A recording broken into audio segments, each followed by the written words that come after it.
Hello guys, welcome to my new video. आजको video अलि special खाले भएछ किनभने बताउँछु त्यसको रिजन छ।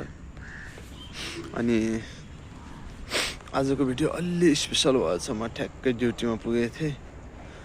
त्यो क्लिप चाहिँ मैले एकछिन अघि बनाएर राखेको थिएँ। त्यो क्लिपहरू हाल्छु म। फाइनली गाइज, आज मेरो पनि इस्यु भइसकेको छ। यत्रो वर्ष पढेर आज बल्ल 2-3 वर्षपछि, आज लगभग 1.5 वर्ष रोस्टरमा बसेपछि आज मेरो पनि इस्यु भएछ।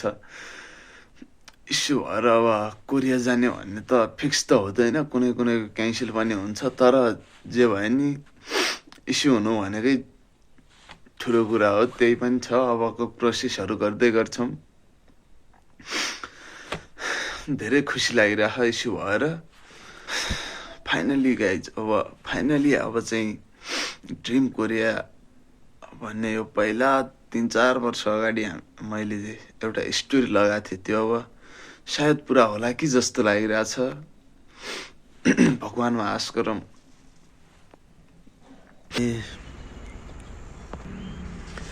एपिएसको रोस्टरमा हुनुभएका सम्पूर्ण साथीहरूलाई नआत्तिनु होला। सबको हुन्छ ढिलो चाँडो, सबको हुन्छ, केही छैन। कसैको छिटो हुन्छ, कसैको बिस्तारै हुन्छ, सबको भइहाल्छ। अनि कति वर्ष अगाडि मैले एउटा स्टोरी लगाएको थिएँ, सानो स्टोरी, ड्रिम कोरिया भनेर। त्यो सायद पुरा हुने उमा छ होला जस्तो भयो नि। अब आफ्नो देश छोड्न अलिक नराम्रै लागिरहेछ। के गर्नु, देशको हालत यस्तो छ। त्यही पनि म खुसी छु। मेरो जे भयो नि, इस्यु भएर नि। अनि म चाहिँ अहिले ड्युटीमै छु गाइज। यता ड्युटी चाहिँ एयरपोर्टमा निगममा। अनि अहिले माथि जानुपर्छ। एप्रोन देखाउँछु म यतैबाट। त्यो चाहिँ एप्रोन। प्लेनहरू यहाँ हुन्छन्।